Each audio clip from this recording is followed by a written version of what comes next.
So what are your plans? What are your hopes for the month ahead?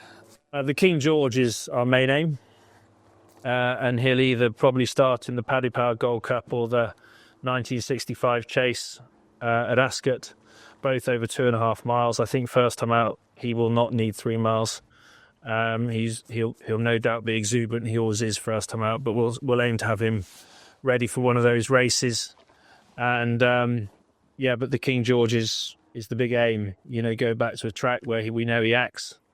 And whereas handstands might struggle with the early pace, this lad would love it if they went a million and he could just sit off them and follow them round. And the turn of foot he showed, it might not again have been the strongest renewal of the Corto Star, but the turn of foot he showed to put it to bed after 3 out was quite impressive. Whether he's a Gold Cup horse or a Ryanair horse, I don't know, but I do think he's definitely that quality.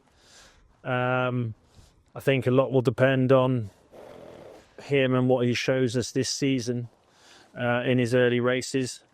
I do think he'll end up staying a Gold Cup trip, but he might just have plenty of exuberance and class.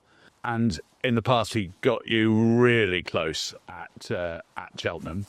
And he's had this injury, so it's slight feeling of unfinished business. Yes, I mean, look, if he'd run the Albert Bartlett again tomorrow, you'd probably win it.